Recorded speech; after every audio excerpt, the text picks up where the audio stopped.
Going to Iswan's question about brothers in Indonesia using music for forms of da'wah. So is this permissible in Islam or not? First of all, we have to know the ruling in Islam over music. Now, why would someone say music is haram? Everybody likes music. Everybody enjoys music. Everybody enjoys singing and dancing and being cheerful. So why would someone say it's haram? It's very simple. To know the ruling over something, we have to go back to the Quran and Muslim. We are Muslims. We have to go back to the Quran and to the Sunnah. Do we get our religion from out of the Quran and Sunnah? No. Do we have any a wali or any someone, Mahdi or this or that, who would answer to us other than what the Quran and Sunnah? Definitely not. But before continuing this, answering Iswan's question, and we will conclude this inshallah. I think we lost Yahya. Going back to Iswan's question, as a Muslim Iswan that talk about music and singing in general, we will not go into that because people say it can mean this and it can mean that. But if you go to the Sunnah, the most authentic book for Muslims, any Muslim Sunni, you would ask him, you would say Sahih al-Bukhari. This is the most authentic book on earth after the Quran. And in Sahih al-Bukhari, the Prophet ﷺ tells us that there will be people of my ummah making haram things halal. And they would make adultery, fornication. They would make silk. They would make consuming intoxicants, khamr. And music instruments halal. 4 things. The Prophet ﷺ told us that there will come people who would make these haram things halal. So the Prophet is the one who told us that music is haram. And the evidence behind it is overwhelming.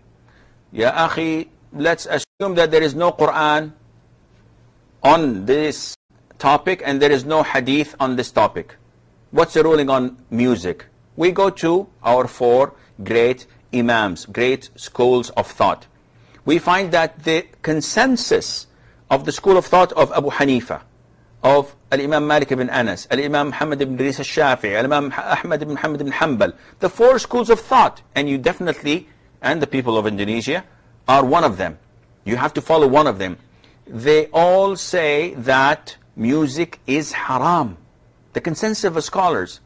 So, do I follow the Quran? Do I follow the Sunnah? Do I follow the 4 schools of thought? The 4 schools of thought? Or do I follow some Tom, Dick and Harry who say that it's permissible for a sheikh, a respectable sheikh, to swing right and left and sing songs and maybe dance and chant for the sake of da'wah? And tomorrow, maybe they'll say it's permissible for the sake of da'wah to go to a discotheque and dance with women and maybe call them for dinner for the sake of da'wah. What else? What kind of da'wah is this? Da'wah to another religion? Islam is so simple and pure.